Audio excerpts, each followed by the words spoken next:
ይቷል ግን የዛሬውን ይቆምና ክፍለ ምንባቡን ይጠራል።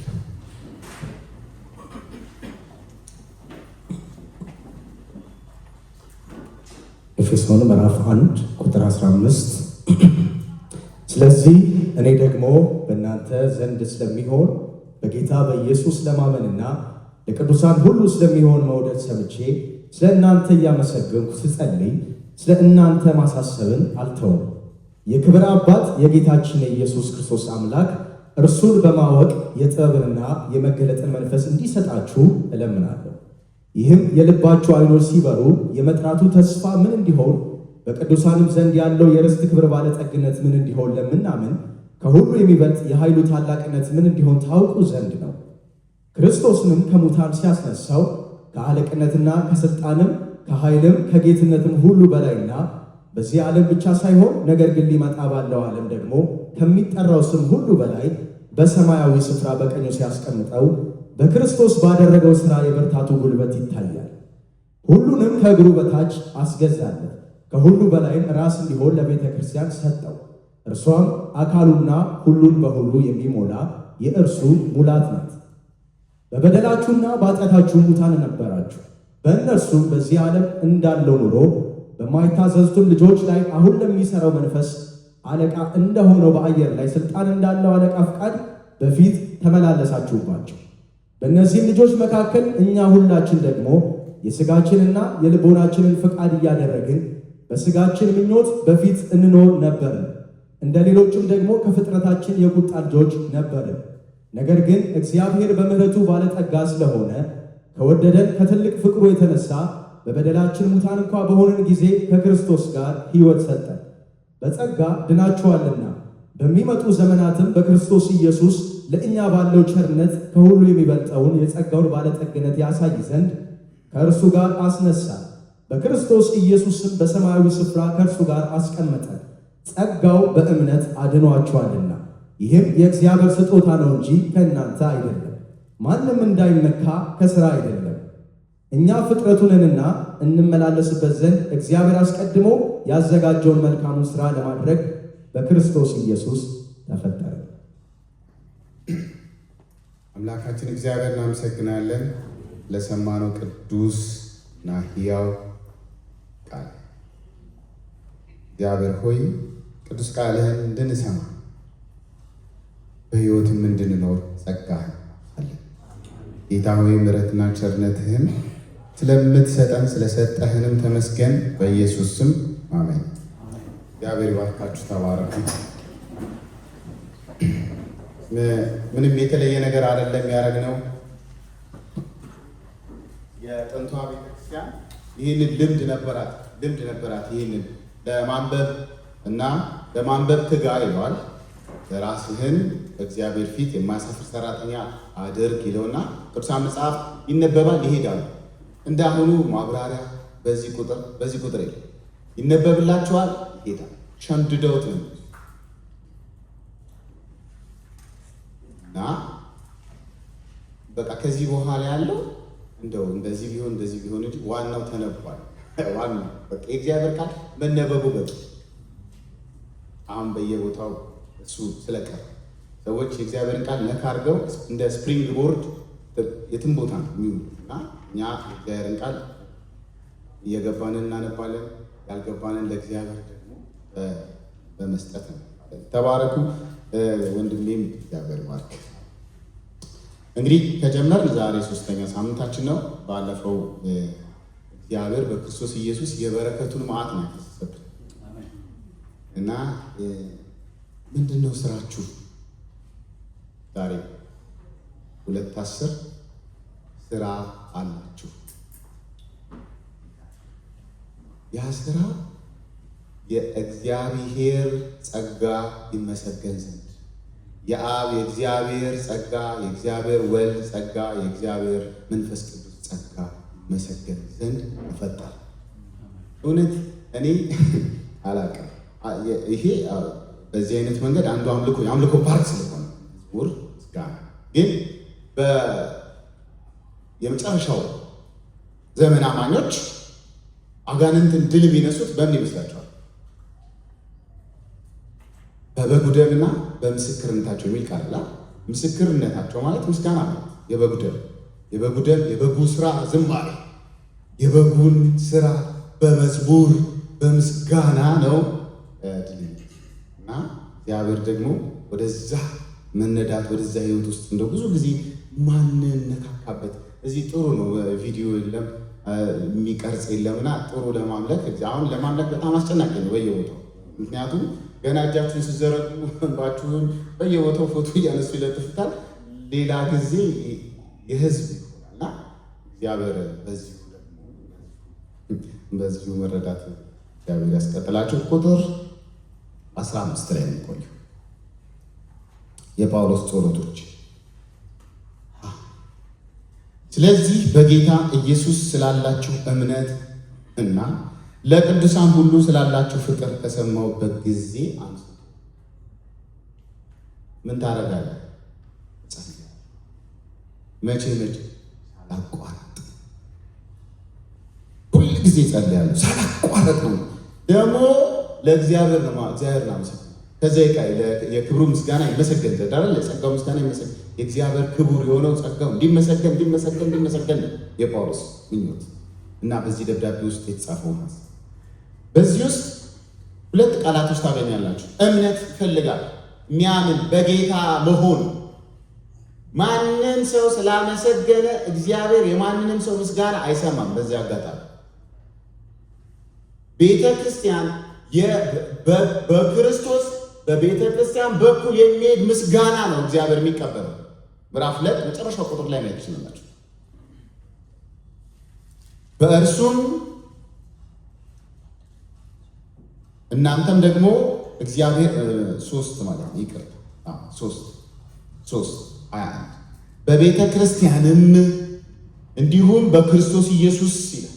በክርስቶስ ኢየሱስ በቤተ ክርስቲያን በእኛ በኩል በክርስቶስ ሆኖ ከዘላለም እስከ ዘላለም ለማን ክብር ይሁን? ለቤተ ክርስቲያን የእግዚአብሔር የምስጋና ማቅረቢያ መሳሪያ ሆነች።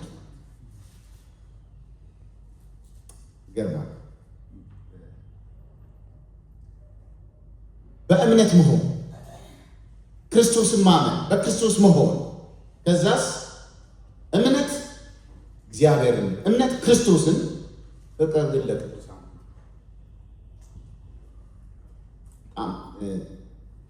ልቤን ጊዜ አፍኖ አንቆ የሚይዘኝ ነገር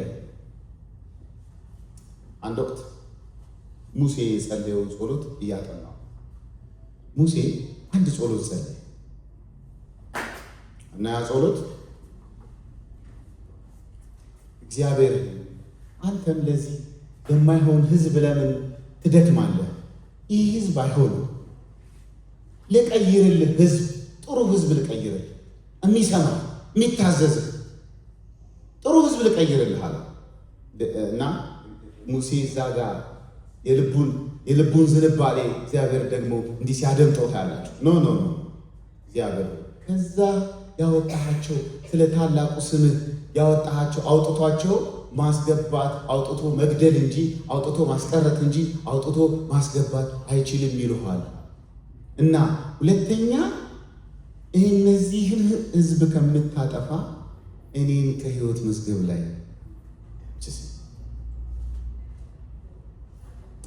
እዛ ውስጥ ሙሴ አንድ ትሁት ሆኖ ነው። በእርግጥ ያው ትሁት ሆኖ ነው፣ ግን ከእግዚአብሔር በላይ አይደለም። እግዚአብሔር ግን እየጠየቀ ያለው አንድ ነገር አለ። ይሄ አገልግሎትህን ነው የምትወደው? ይህንን ሕዝብ እና የብዙዎቻችን ቻሌንጅ አገልግሎትህን ነው የምትወደው ወንድሜ፣ ወይስ የምታገለግለውን ሕዝብ? እናገለግላለን፣ ሕዝብ አንወድም። እናገለግለውን ለዛ ነው አገልጋይ የሚመስሉ ብዙ ጨካኞች ያሉት። እባክህ ጸልይልኝ ደክሞኝ ነው የመጣሁት። ደክሞኛል ስሰብክ ነው አልኩት ብሎ ገፋፍተው ይሄዳል። በቤት እናንተ በመንፈሳዊ ሕይወታችሁ እንድትበረቱ እንድትጠነክሩ በርክከን አንጸልይም። እኔ ለስፔሻሊ በጣም ናፍቆቴ ነው። ምንም ርዕስ ባይኖር ቅዱሳን የተጠሩበትን ሕይወት እንዲያውቁ መጸለይ።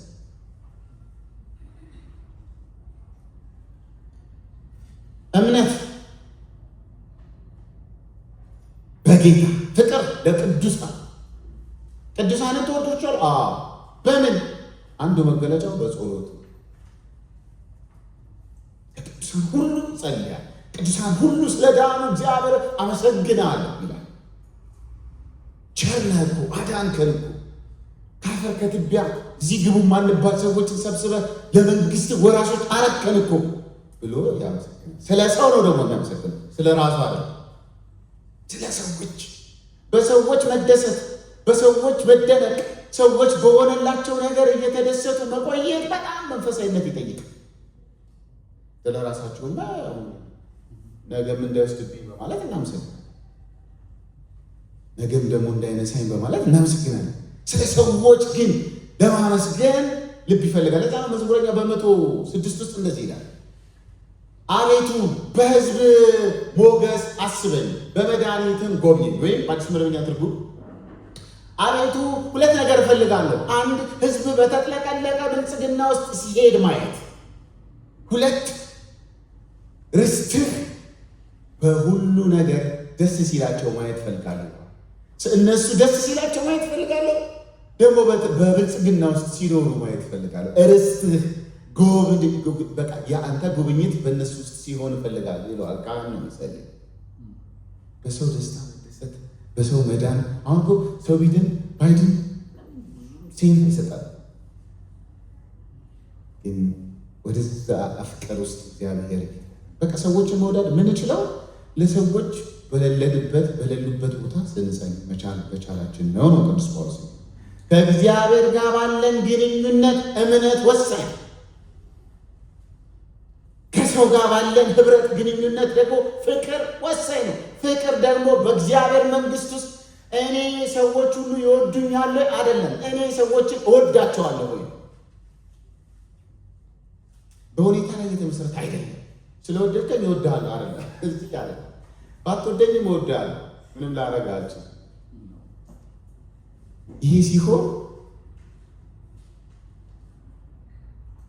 እኔ የኔ ድርሻ አንተ መውደድ ብቻ። አንተ ከበራልህ ውደደኝ፣ ካልበራልህም እንዲበራልህ ደግሞ ይጸልይ። ሰዎችን መውደድ በጣም በንግግር በምናምን አለ የምታወቀው፣ እርስ በርስ በመዋደድ መዋደድ ደግሞ ስሜት አይደለም። ፍቅር በእግዚአብሔር መንግስት ስሜት ሳይሆን ፍቅር ድርጊት መሆን የሆን ነው።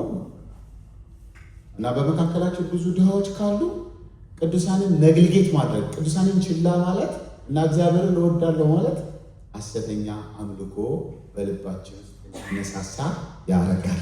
እግዚአብሔር ከዚህ ይጠብቃል። የጸሎት ዋና ልመና ምንድን ነው? ምጸልየው ሳታቋርጥ ታመሰግነው መገለጥ። ምን አይነት መገለጥ? 3 መገለጦች የሚያሳያቸው ቅዱስ ጳውሎስ። ቀስ እያልኩ ቶሎ ቶሎ አብራራለሁ። አንዱን ላንሳ። በጸሎቴ እያስታወስኩ ስለ እናንተ ምስጋና ማቅረብ አላቋረጥም።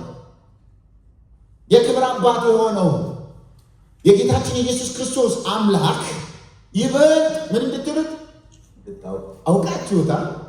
እግዚአብሔር ታውቆ የሚያልቅ አይደለም፣ ግን ሁልጊዜ እየታወቀ የሚቀጥል ነው። ሰው እግዚአብሔርን ማምለክ እግዚአብሔርን ማወቅ ሲያቆም ልምድ ውስጥ ይገባል። ልምድ ብቻ ሳይሆን ጋጠወጥ ይሆናል። ጋጠወጥነት ብቻ ሳይሆን ለሰውም ለእግዚአብሔርም ፍቅርና እምነት ያጣል እና ይሄ እንዳታጡ መገለጥ አንድ እግዚአብሔርን ማወቅ እግዚአብሔርን ማወቅ የዘላለም እድል ፈንታችን የተፈጠርንበትም ዓላማ ነው። መቼም ቢሆን አንሞላውም ይሄንን ቀዳዳ። እዛም ሄደን እሱን እያወቅነው ነው ምንድን ነው እግዚአብሔር የማይታወቅ አምላክ ለእኛ ግን በራልን፣ ተገለጠልን፣ ታየልን እና በዚህ ነው እኔ የምደነቀው ይላል። መጸለያው እንድታውቁ ያለማቋረጥ ነው መጸለያው። ጥበብና ማስተዋል እንዲሰጣችሁ ነው መጸለያው። ምን ለማድረግ? እንድታውቁት። ጥበብ የሚያስፈልገው እሱን ለማወቅ ነው። ማስተዋል እሱን ለማወቅ ነው። ቁጥር 18 እንዲሁም በእርሱ የተጠራችሁበትን ተስፋ ይህም በቅዱሳን ዘንድ ያለውን ክቡር የሆነውን የርስቱን ባለጠግነት ምን ያህል እንድታውቁ። በቅዱሳኑ ውስጥ ያለ ርስት አለ። ቅዱሳኑ ለእግዚአብሔር ራሱ ርስቱ ናቸው። ቅዱሳኑ ለቅዱሳን አለ፣ በቅዱሳኑ ውስጥ አለ።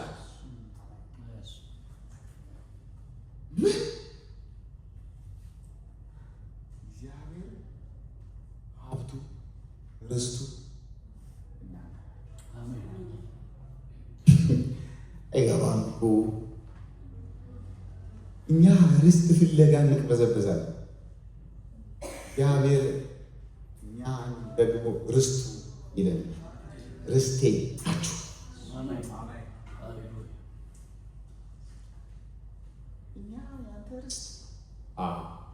እና ምን ያስፈልገናል? የልቦና አይን ብርሃን ይፈልጋል፣ ማየት ይፈልጋል። ሕይወትን የእግዚአብሔር ንብረት ነኝ፣ የኢየሱስ ነኝ፣ የመንፈስ ቅዱስ ማህተም አለብኝ ብሎ ለመኖር የእግዚአብሔር መሆን። የእግዚአብሔር ስትሆኑ ከኃጢአት ትርቃላችሁ። እናንተ ጌታን የምትወዱት ሁሉ ክፉን ጥሉት ይላል ዘማሪ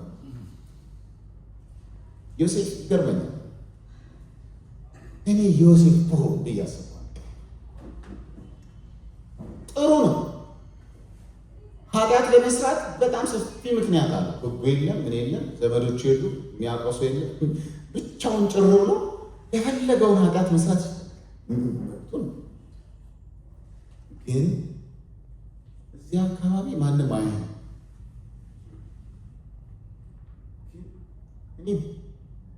በወሰልትም ደስ ይለኛል። የዮሴፍ የእኔ ትርጉም ነው። የሷል ግን ያየኛል፣ ያተርፋል። ከምንም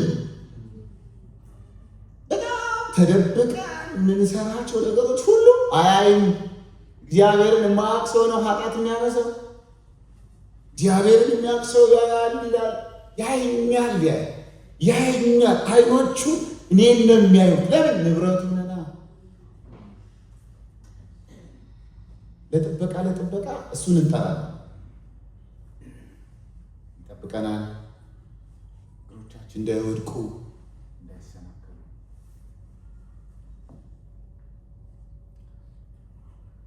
ሶስተኛው ኃይሉን ልታውቁ። ለዚህ ጸሎት ያስፈልገው ለምንድን ነው? አንድ እግዚአብሔር አምላክን ማወቅ፣ ሁለት ርስቱን ማወቅ፣ ሶስት ኃይሉን ማወቅ። ይህ ትንሽ ና ሶስቱ ቁጥር 13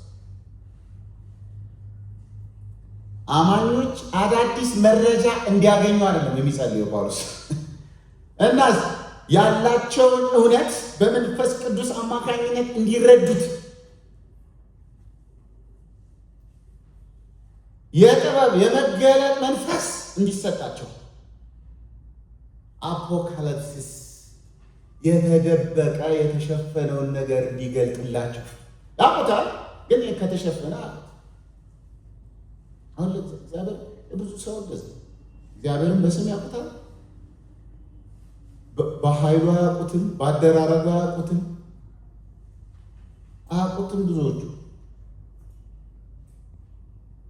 ቢጠሩት ስም ከባድ መሆኑን ቢያውቁት ኖሮ በእሱ ስም መድረክ ላይ ቆመው አይዋሽ።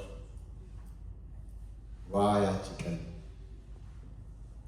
ኃጢአታችንን ሁሉ ብትመረምር በደላችንን ብትቆጣጠር በፊትህ ማን ሊቆም ይችላል ይልና የሚገርመኝ በዘመናችን ሁሉ የሰራነውን ኃጢአት በፊትህ ብርሃን በቅጽበት ታየዋለህ ይላል። ቅጽበት ለሱ ማንም አብራራለት። በዘመናችን ሁሉ የሰራችሁትን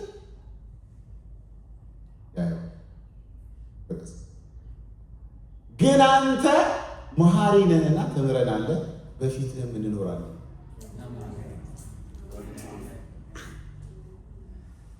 ስለሚረሳ ሳይሆን ስለሚምረን ስለሚተውልን ረስቶት ኃጢአት በዝቶበት መቆጣጠር በዝቶበት አለ ይምራል። ምስጉን ናቸው ጌታ ኃጢአቱን የማይቆጥርበት መተላለፉን የማይመዘገብበት ምስጉኖች ነን እኛ ንብረቱ ነን። ወንድሞቼ እናቶቼ፣ በነገራችን ላይ በተለያየ ነገር ፍላጎት ውስጥ ነው ያለነው። ሌክዠሪ ነገር ነው የምንጠይቀው፣ ጥለነው የምንሄደው ነገር ነው የምንጠይቀው።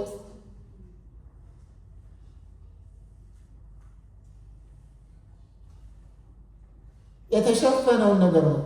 እዚህ ጋር ጳውሎስ በጣም ይገርም ነገር ያስቀምጣል። ይህ እውቀት በሰው ጥረት የሚገኝ አይደለም። እናስ እግዚአብሔር ራሱ ሲገልጥ ብቻውን የላቀ እውቀት የላቀ ማይገርም ጥልቅ እውቀት ነው ራሱ እግዚአብሔር።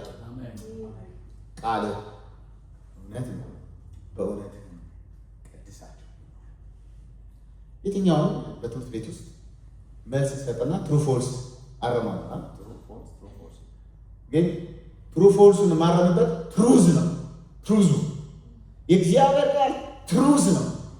እውነት ውሸት አለ ትሩዝ ነው። ሌላውን ነገሮቻችን ሁሉ የሚቆጣጠር የሚመራ በዚህ የሚቀድስ ያ ቅዱስ ቃል ነው።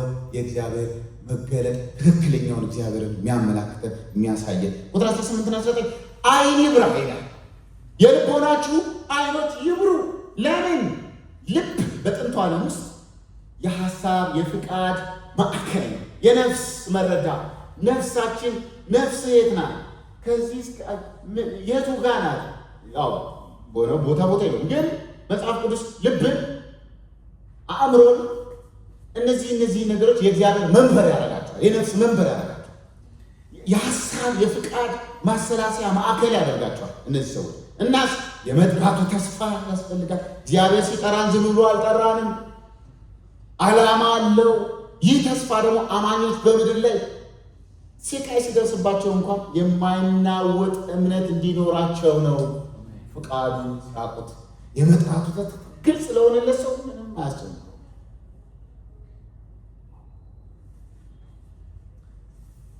ለምን?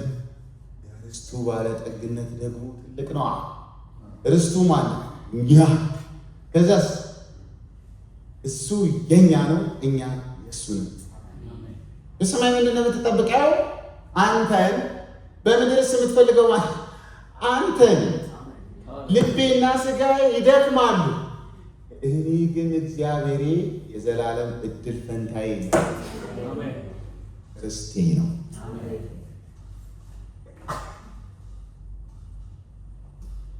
ለቅዱሳኑ ብቻ ደግሞ አለ ርስት በቅዱሳኑ ውስጥም ነው። አንዳንድ የመጽሐፍ ቅዱስ አብራሪዎችን ሲተነትኑ በጣም ነው የሚገርመው። እግዚአብሔር አማኞችን እንደ ራሱ ውድ ትሬዥር ትልቅ ራሱን የሚያክል ሀብት ነው በእኛ ውስጥ ያስቀምጠው። ልጁ ነዋ በእኛ ውስጥ ያስቀምጠው። መንፈሱ ነዋ በእኛ ውስጥ ያለው። ራሱ ነዋ በእኛ ውስጥ ያለው። እሱ እኮ ለዛ ነው እኮ ዓለም አይገባትም፣ እኛም አይገባንም። ይህም ሥጋ ይገባው የወደቀውም ዓለም አይገባው። ቢገባው አይል አለ የወደቀው አሳያችኋል። ድንግጥ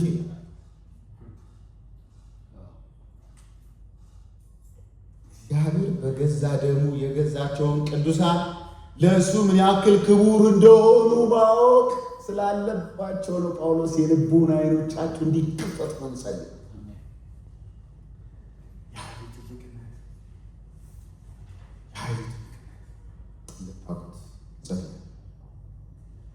ጳውሎስ አራት የሚገራርሙ ትልልቅ ኃይላቶችን ሲጠልጣል እዚህ ውስጥ ለእኛ ለምናምነው ከሁሉ በላይ ታላቅ የሆነውን ኃይሉን እንድታውቁ ታላቅ ኃይሉን እንድታውቁ። አሁን የኃይል እጥረት ቤተክርስቲያን አይገጥማትም፣ ገጥማትም አያውቅም። ታዲያ ቤተክርስቲያን ውስጥ ያለው ምንድን ነው ካላችሁኝ፣ አንዳንድ ቦታ የኃይል እጥረት አለ። ለምን? በአንድ መድረክ ላይ ራሳቸውን ክርስቶስን ማሳየት ነው። እዛ ከሆነ አይገልጥም። ለምን ይገልጠዋል? እኛ ማንንና ነው ትናንትና ደርሰን የእሱ ክብር ለመሻማት ምናስብ? የዳንበት ዋና ዓላማ የእሱ የጸጋው ክብር ይመሰገን ዘንድ ከሆነ እኛ በእሱ እግዚአብሔር ታዲያ አገልግሎት ምንድን ነው የሚለው የመጀመሪያው ሳምንት ከሰሰ እናንተ ለእግዚአብሔር የምትሰሩ ሳይሆን እግዚአብሔር በእናንተ ውስጥ ሆኖ የሚሰራው። እግዚአብሔር በእናንተ ውስጥ ሆኖ ሲሰራ ኃይል እጥረት የለም። እናንተ ግን ለእግዚአብሔር ሲሰሩለት እጥረት አለ። በዚህ በነገር በጣም በቅዱሳን መጽሐፍ በጣም ብዙ ጊዜ ያልተጠበቀ በጣም ብዙ ስህተቶች ብዙ ቅዱሳኖች ለመስራት ሞክረዋል። በጣም ብዙ ሰዎች እየተነሱ የእግዚአብሔርን ስራ ለመስራት አስበዋል። እኔ በጣም የሚገርመኝ ግን ኦዛ ሊደግፍ ሞከረ አይደል? ጥሩ አይደል? ከሚወድቅ ከሚሰበር ለምን ቀሰፈው? እግዚአብሔር በማንም የሚደገፋል። እግዚአብሔር ደጋግፈን የምናቆመው አምላክ አለ። እግዚአብሔር ሙሉ ነው። ምንም የሚጎል የለም። ሙሉ ነው። ይህንን ያ ኃይል የተቀመጠው ከግዛታት በስልጣናት ክርስቶስን ይላል ቁጥር 20 ክርስቶስንም ከሙታን ሲያስነሳውና ሰማያዊ ስፍራ በቀኙ ሲያስቀምጠው የታየው ይህ ነው። የክርስቶስ ኃይል የእግዚአብሔር ኃይል ትልቅነቱ ምንድን ነው? ሲፈጥር ነው አይደለም። ምን ሲያደርግ ነው? ክርስቶስን ከሙታን ሲያስነሳው። ለምን? ሰይጣን የሚያውቀው ስሙኝ፣ እዚህ ጋር ቁጥር 19 የተቀመጠው ከግዛታት ከስልጣናት ከኃይላት ከጌትነት ከአራቱ እነዚህ ኃይላት ውስጥ እነዚህ አራቱ ኃይላት የሚያውቁት ሞት ነው። አዳም መግደል፣ የአዳም ልጅ ሴት መግደል፣ በቃ የክርስቶስ ኢየሱስ ዘር ሐረጉን እየተከተለ መግደል ነው። ኤልያስ መግደል ሲገድል አጋንንት ሰውን አቆመ። ኢየሱስ ጋር ግን ቢያውቁት ኖሮ አይሰቅሉትም ይላል ጳውሎስ። ለምን? እንደሚነሳ ያውቁታል። እንደሚነሳ ያውቁታል። እነሱ ሞተ ሲሉ እየከበረ ነው ኢየሱስ። ሰይጣን የመጨረሻ እውቀቱ መግደል፣ ትንሣኤ ላይ እሱ አይደለም ሃይማኖተኞች ያውቁ። ለዛ ነው እኮ አንድ ነገር ነበር ብለው ተረት አመጡለት። 7 ሰዎች በእኛ መካከል ይኖሩ ነበር። ሴቶች ወንድማማች ነበሩ። አንድ ወንድም ሲያገባ ሲሞት፣ ሲያገባ ሲሞት፣ ሲያገባ ሲሞት፣ ሲያገባ ያቺ ሚስት ለማን ትሆናለች? በዛ እንዲህ አይነት ጋብቻ የለም። ግን መጽሐፍትንና የእግዚአብሔርን ኃይል ስለማታውቁ ትስታላችሁ። መጽሐፍት ማለት እነሱ የሚያምኑት 5ቱን የሕግ መጽሐፍ ብቻ ነው። ሌላውን መጽሐፍ ቅዱስ አይቀበሉ። ፈሪሳውያን ሳይሆን ሰዱቃውያን ሃይማኖት ሴክተር። ታዲያ መጽሐፍት እንዴት ነው የማያውቁት? ዘጸአት ውስጥ እኔ የአብርሃም የይስሐቅ የያዕቆብ አምላክ ነኝ፣ የሙታን አምላክ አይደለሁም፣ የትንሣኤ አምላክ ነኝ፣ የሕይወት አምላክ ነኝ። እነሱ ሞተዋል እናንተ ስታውቁት፣ እነሱ ግን እኔን እያመለኩ ነው። እዛው መጽሐፋችሁ ውስጥ ተጽፏል። ስለ ሙታን ትንሣኤ ግን ክርስቶስን ከሙታን ሲያስነሳው የእግዚአብሔር የመጨረሻው ኃይል አውቋል፣ ተገልጧል። ለዛ እኛ በጣም የምንም ኃይል ቢቆም በዚህ ክቡር ስም ፊት መቆማቸው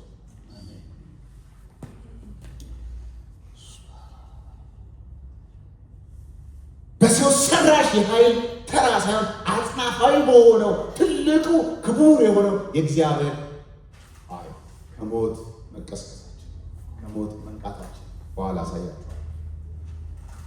የኃይሉ ማሳያ በጣም ይገርም። የት ያክላል? ምን ያክላል? ከሙታን አስነሳው፣ በቀኙ አስቀመጠው፣ ከስም ሁሉ በላይ ስም ሰጠው። ማንም በዚህ የዓለም መሪዎች የሃይማኖት መሪዎች አሉ፣ ሞተዋል፣ አልተነሱም፣ አይነሱም። በመጨረሻው ቀን ይቀሰቅሳቸዋል። ለሙታን ትንሣኤ ለሲኦል ማለት ነው። እኛ ለሕይወት ትንሣኤ ነው። ሙታን እግዚአብሔርን ድምፅ የሚሰሙበት ሰዓቱ አሁን ነው አላቸው። ማለት መፈጸሚያው እኔ መጥቼ ሞቼ ከዛም በኋላ መንግስቱ ሲመረቅ ከዛ ቀን ጨምሮ በፊት የነበሩት እንዳይደናገሩ በፊት የነበሩት አሁንም ያሉት የእግዚአብሔር ልጅ ድምፁን የሚሰማ በሕይወት ይኖራል። እግዚአብሔር ልጅ ድምፁን መስማት ነው ያለው። በቀኙ አስቀመጠው፣ ከሙታን መካከል አስነሳው። ሞት ለእኛ ትርጉም የሌለሽ ሆነ። ታስረዳችሁ በመጽሐፍ ቅዱስ በዕብራውያን መጽሐፍ ለዚህ ነው ምዕራፍ 2 ቁጥር 14 ልጆቹ በሥጋና በደም እንዲካፈሉ እርሱ ራሱ ደግሞ ያንኑ ተካፈለ። ይኸውም በሞት ላይ ኃይል ያለውን ዲያብሎስን በሞቱ ኃይል እንዲደመስሰው ነው። ሞት አልባ እንዲሆን፣ ሞት ኃይል አልባ እንዲሆን በሞት ላይ ስልጣን ያለውን ዲያብሎስን እንዲሁም በሕይወታቸው ዘመን ሁሉ በሞት ፍርሃት ባርነት የታሰሩትን ነፃ ያወጣል። ሳምንት ነግሬያቸዋለሁ። የተዋጀነው ኃጢአታችንን ብቻ ኃጢአት ባርነት ያወጣል። ከራሳችን የአስተሳሰብ ባርነት ነፃ ያወጣል። ሞት አስፈራም። ለምን? በሞት ላይ ኃይል ያለው ሞት ኃይል እንዳይኖረው በቅዱስ ቃሉ ራሱ በክርስቶስ ኢየሱስ ሞት ኃይል አልባ ሆነ። ባላይ ነገር ብዙ ላጠራጥራል። ሞት አለ ሲባል ሀሳብ አለው። ኦፍኮርስ ሞት ለእኛ እንግዳ የሚሆንብለት ለእኛ የተሰራ ነገር አለ። ግን በእውቀት ደረጃ ሳይሆን በሀሳብ ደረጃ ሳይሆን በእምነት ደረጃ እንድትኖሩ አንደኛ ቆሮንቶስ ምዕራፍ 15 እንደዚህ ይላል ጳውሎስ ቁጥር 54 ቁጥር 54 ከግማሽ ጀምሮ በዚያን ጊዜ ይላል ሞት በድል ተዋጠ ተብሎ የተጻፈው ቃል ተፈጸመ። ለምን? እንዲህ ተብሎ ተጽፏል። እንዲሁም ሞት ሆይ ድል መንሳትህ የት አለ? ድል መንሳትህ የት አለ? ኃይለኛ የሆንከው የት አለ? ሁሉን ከመቃብር በታች ዘግተሃል፣ እኛን ግን አትችልም። ለምን? ሞትን ድል አድርጎ ነው ያዳነን ያቋል። እናስ ሞት ሆይ መንደፊያ ደግሞ የት አለ? መንደፊያ መውጊያ። የሞት መንደፊያ ኃጢአት ነው። የኃጢአትም ኃይል ሕግ ነው። ነገር ግን በጌታችን በኢየሱስ ክርስቶስ በኩል ድልን ለሚሰጠን ለእግዚአብሔር ምስጋና። አሁን የቀረን ምስጋና። አሁን ወንድሞች እናቶች፣ ምስጋና እንዴት ያን ቦታ ነግራችሁ ከዚህ ይታረቅ አይና በጉዞ ቤት በጊዜ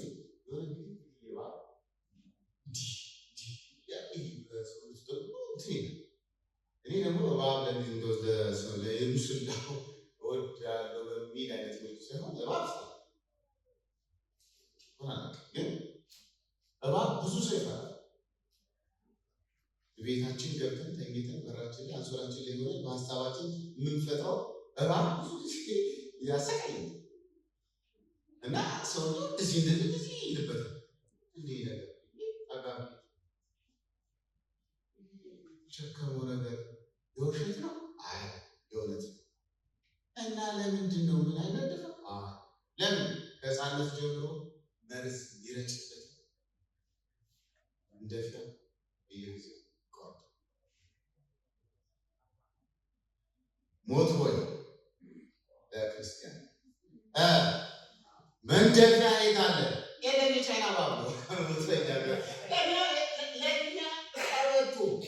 ለእኛ ኃይል አልባ ብንሞት የምናውቃል ቤት እንደምንሄድ ምናምነው ወንጌል በሞት ፊት እንድንፈራ ካረገን እናቀባል። ደግሞ አይደለም። ሞት ኃይል አልባ ነው። ምንፈራው ስላቀድን ስለያዝን የሰዎች ህይወት ኃላፊነት ላይ ስላለ ይቆረፍ።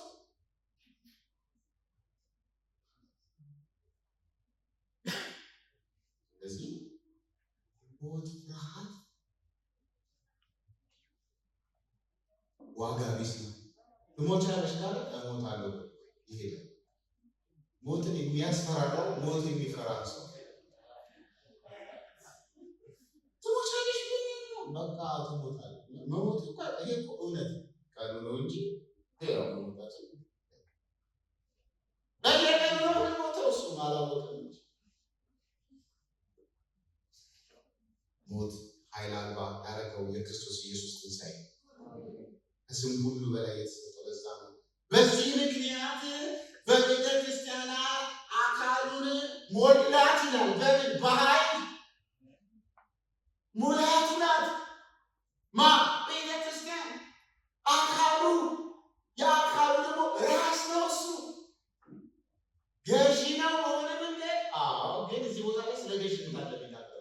እያስፈራራ እየደበቀ የሚገዛል። የህይወት ምንጭ መገኛ ነው። መገኛ ነው፣ ምንጭ ነው። በእኔ የሚያምኑ ዘላለም ህይወት ዘላለም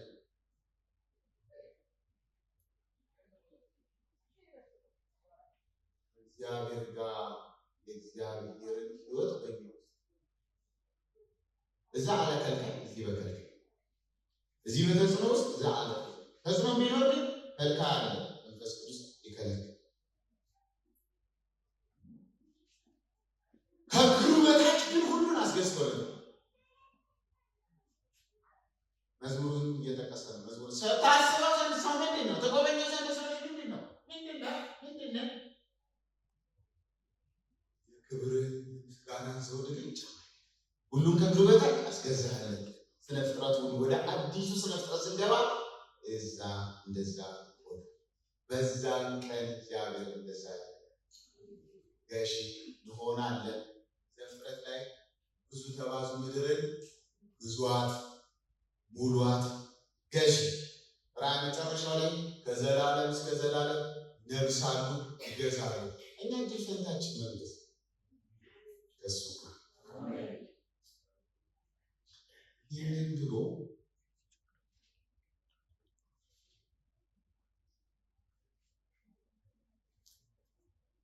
በሁሉ መንገድ ነው የሚሞላት ይላል። ይህ ሁሉ በቃ የሚያሰብ ቤተክርስቲያን ገንዘብ አጣ ምናምናት ያየ ነገር ሶስት ለምን ሆነ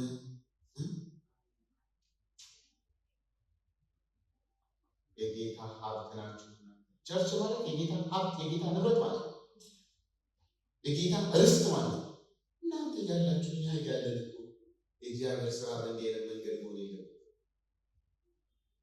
ይጠይቃል፣ መብራት ይጠይቃል፣ ለመስጠት ልብ እንጂ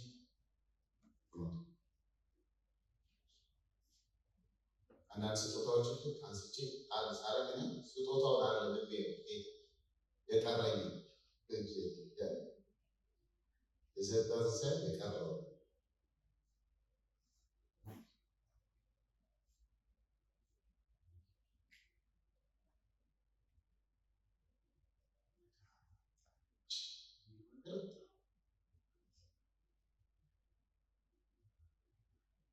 ደግሞ የሌለው ሲሰጥ ነው ጥሩ እምነትም የሚሆነው እሱ ባቸው ብዙ ያለው እዚህ አንድ ለሶስት አካል ምክንያት እሱማ ምንም ሲጾም ነው ጥሩ በጣም ስለሚበላ ይጾም ሁለቱም እናደርግ ሌሎችም ብንጾም ምን የምግብ ረሃብ አለ ኑሯችን የታደና ነው መተው ስለሆነ መጾም ምግብ አለ አለበላም። ለምን ጾም አለ? እግዚአብሔርን እፈልጋለሁ። ብር አለ አትበላበት አልበላበት እና እሰጠዋለሁ። ሁሉም እግዚአብሔር ብላችሁ ራፍ ሁለት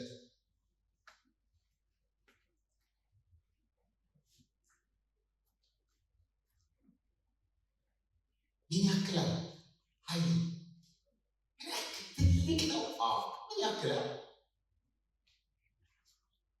ኢየሱስን ሲያስነሳ አለ እና እኔንም ከተጋደምንበት ከሙታን ማህበር ሲቀሰቅስ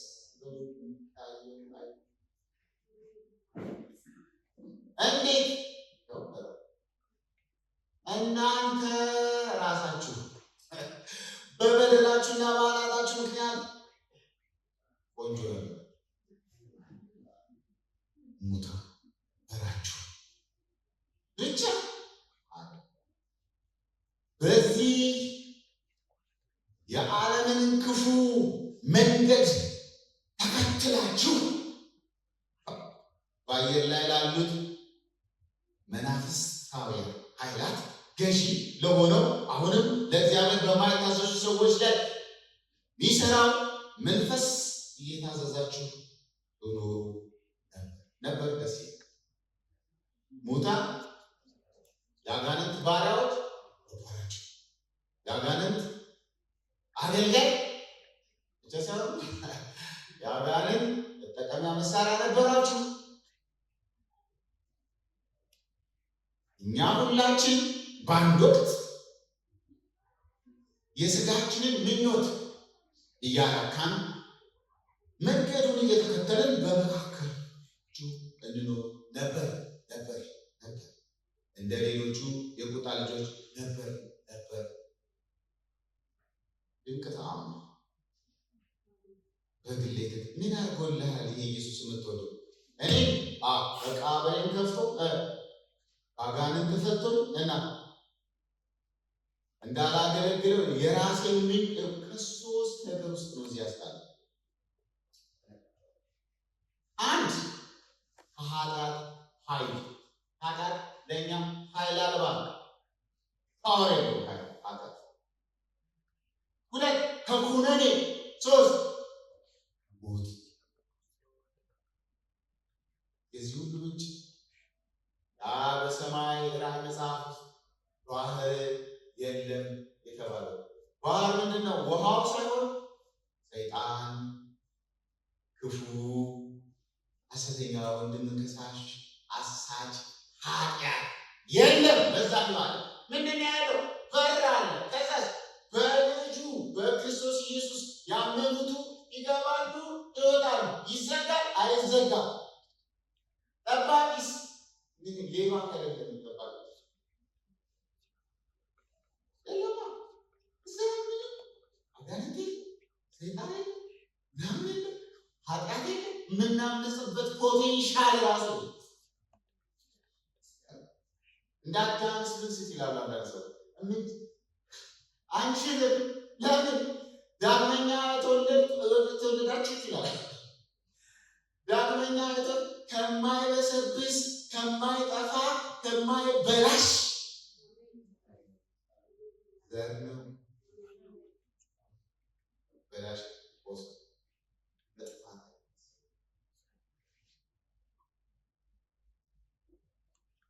ድንቅ ተአምር ያደረገ በግል ደረጃ ሽባ የሆነ ሰውዬ ቢተረተርና እግሩ ቢሄድ ተመልሶ ደግሞ ሞተ። ሽባው ያለው እግር የሌለው ሲቀሰቀስ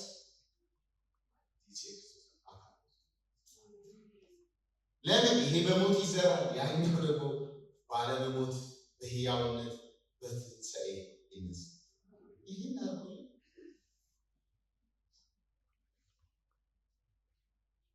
በጸጋ ሰው ከመዳኑ በፊት በበደሉ በኃጢአቱ ሙት ከመንፈሳዊ ሕይወት ከእግዚአብሔር ዓለም ጋር የተቆራረጠ ነበር።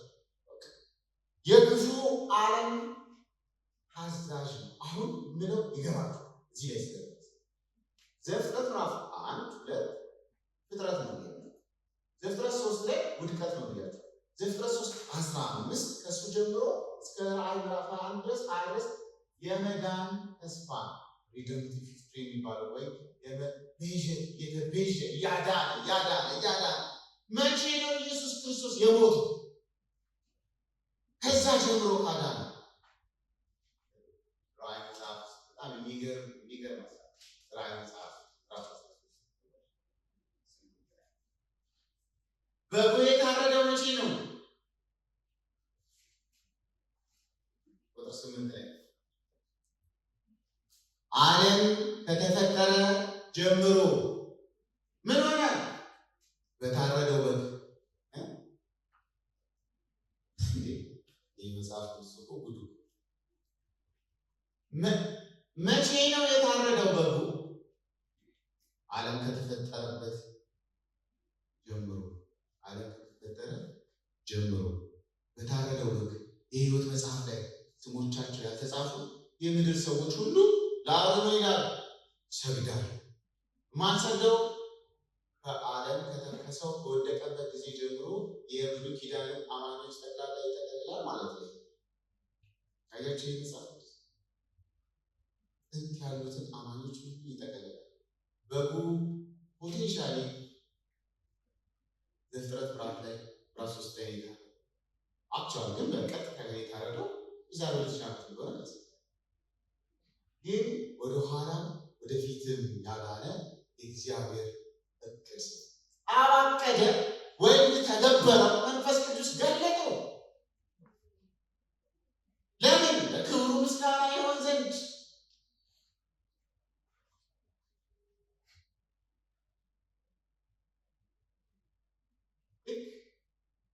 ዘፍጥረት ምዕራፍ 6 አንድ እግዚአብሔር የልጁ የክርስቶስ ኢየሱስ ዘር እንዳይመጣ መጥፎ ጋብቻ ወንድ ለወንድ ዘሩ ማስታረቅ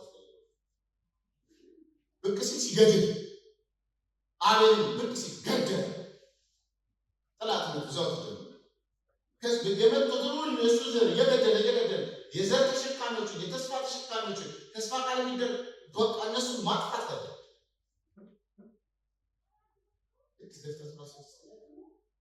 የማጥፋት መንገዱ ኢየሱስ እኛን እንዳያድነን ግብረ ሰዶማዊነት ወንድ ከሆነ ሴት ከሴት መዋለድ አለ። እዛ ዘሩን የመከረው እዚህ ደግሞ ዘሩን ማስቆም ነው፣ ማጥፋት ነው። እግዚአብሔር በምድር ላይ አየ፣ ተጸጸተ ሰውን በመፍጠሩ። ለዚህ ሰዎች ላይ ፍርድ ፈረደ።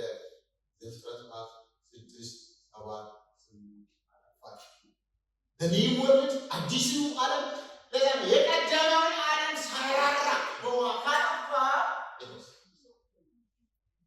የሁሉ ሰው ሁሉ አጠፋ። ምን አደረገ?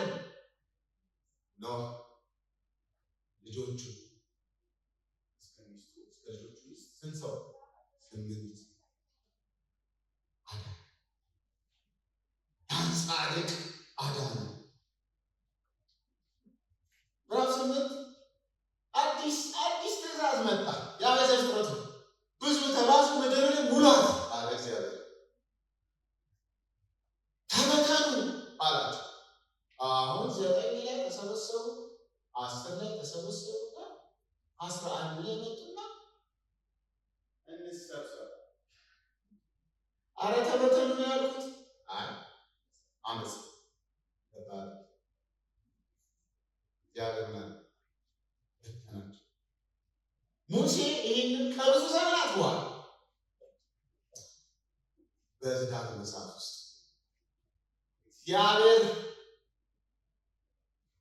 ለአሕዛብ ርስቱን በከፋፈለ ጊዜ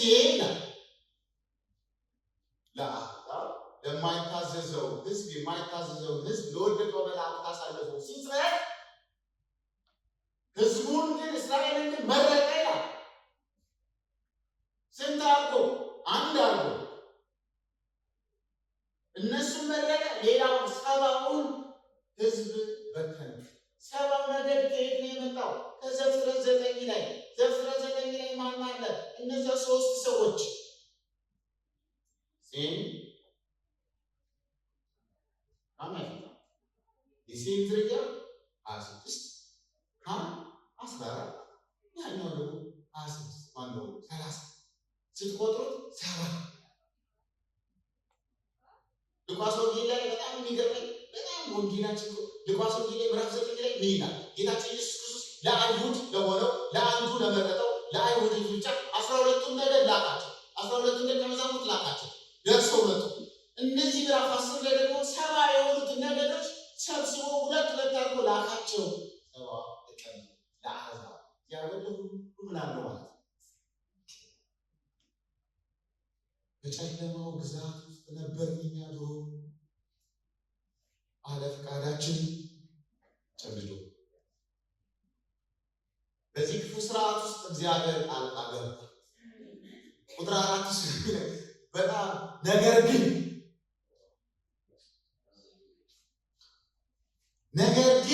በምሕረቱ ባለጠጋ የሆነው እግዚአብሔር ለእኛ ካለው ታላቅ ፍቅሩ የተነሳ በእስራት ውስጥ በሞት ውስጥ በሲኦል ውስጥ ተስፋ ቢስ በሚበት ጊዜ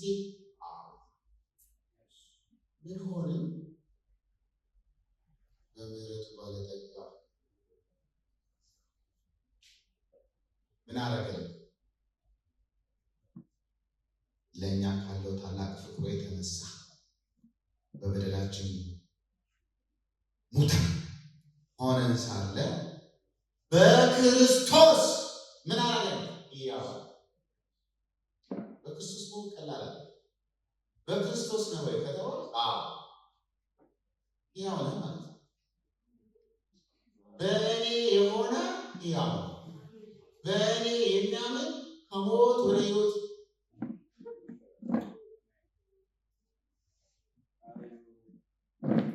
አጋንንት ገድሎ ኢየሱስን አጥፋት ነው። እግዚአብሔር ግን የሞቱን ጣር አጥፎ አስነሳው። እሱ ብቻ አይደለም እኛንም አስነሳ። አሜን። በጣም የኃይሉ ትልቅነት የሚገርም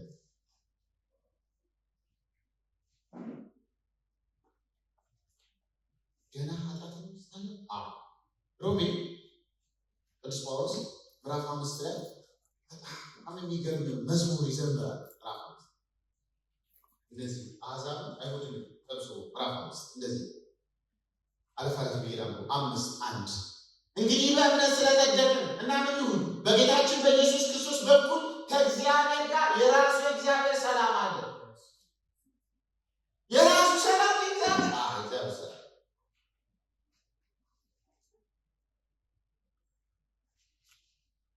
እንዴት ምናልባት አይቀንስብኝ ኃጢአት ስሰራ አይቀንስም። ስስት አይጠፋም፣ ፍቅሩ አይደበዝዝም፣ ሰላም አይቀንስም። ለምን? ቁጥር 6 ገና ደካሞች ሳለን ጊዜው ሲደርስ ክርስቶስ ለኃጢአተኞች ሞቷል። ገና ደካሞች ሳለን ቁጥር 6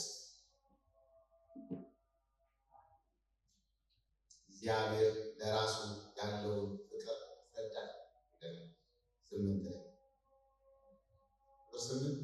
ነገር ግን ገና ኃጢአተኞች ሳለን ምን ሆነን? ቁጥር 6 ደካሞች ሳለን። ቁጥር 8 ገና ኃጢአተኞች ሳለን።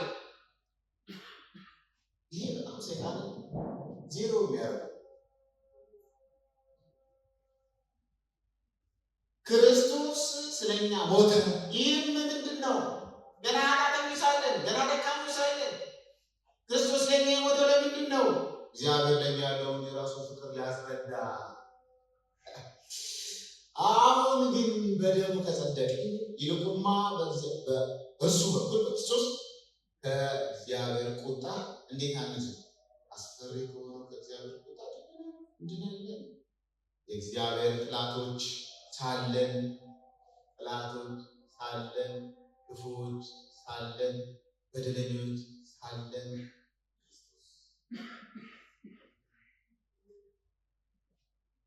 እና ከዚህ ፍቅር መለየት ትፈልጋለህ? ካልገባህ ሌላ ነገር ምዕራፍ 8 ላይ እሱ ጊዜ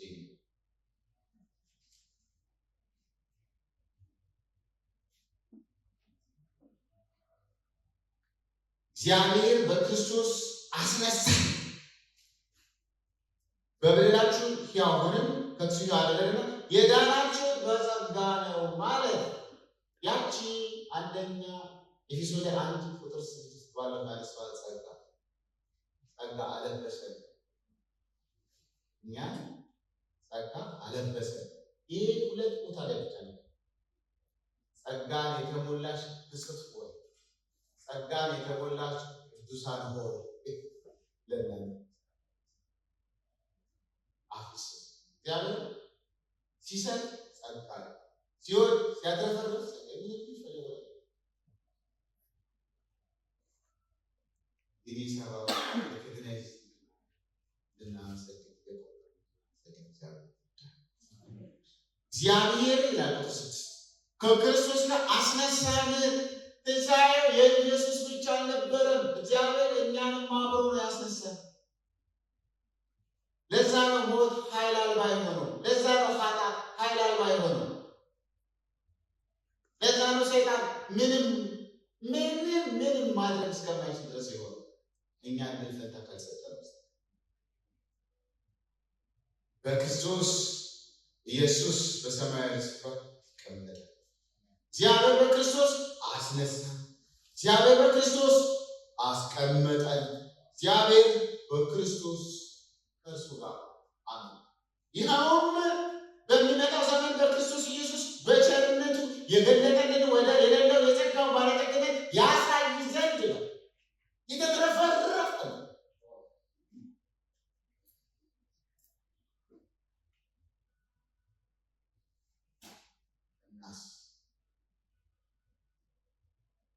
መዳን መንገዱ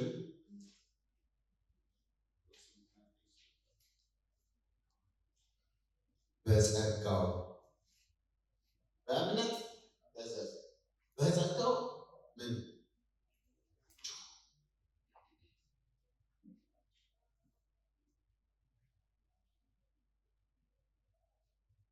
ይህም የእናንተ በጎ ስጦታ ይላል። የእናንተ መልካም ስራ ይላል። የእናንተ ጉብዝና አንዳንድ ሰው ከጌታ በፊት እኔ እንኳ ደህና ነበር፣ ጥሩ ቤተሰብ ከጌታ በፊት ያለው ጥሩ ባህሪ ራሱ ካልተሻለ ትምክህት የታል? እሱማ ቀርቷል። በጣም ጥሩ ቀናችን በእግዚአብሔር ፊት መጥፎ ነው። በልጁ ስለሆነ እንደው ያልተቆጣን ለምን? ስለለበስን። አካላችሁ የሆነ ትልቅዬ በብር እዛ በብር ውስጥ አንዳንድ ፒፕሲ፣ ኮካ ውሃ ላይ ቢጫወት ውሃ ውስጥ እንደዚህ የእግዚአብሔር ጥበቃ እንደዛ ነው። እግዚአብሔር ጥበቃ እንደዛ ነው። የትኛውም ኃይል ወደ ውስጥ አስገባለች። እኛ ግን በጣም ችልበት ተቀደር ጸጋውን ካስወፋል ገጥሙ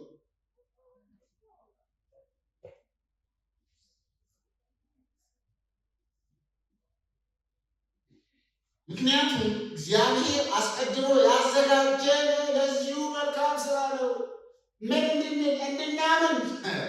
ምን እንድንል? እንድንወደው። ምን እንድንል? እንድናመልከው። ምን እንድንል? ለበጎ ስራ። በጎ ስራ ማለት በጎ ተግባር፣ ሰዎችን ማክበር ሊሆን ይችላል፣ ሰዎችን መውደድ ሊሆን ይችላል፣ ሰዎችን መርዳት ሊሆን ይችላል። ለሌላ ቅዱሳን ሁሉ ፍቅር። ለቅዱሳን ያላችሁ ፍቅር ይታያል። ማንም እንዳይመካ በጎ ስራ፣ በጎ ተግባር፣ የበጎ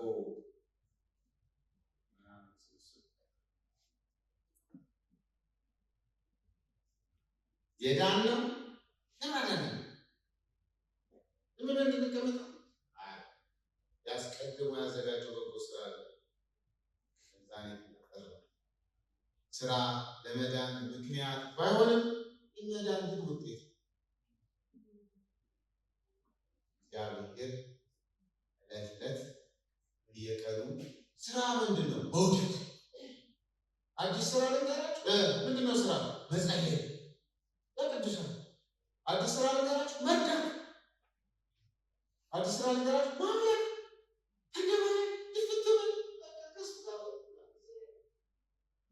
ስራ ልናመልከው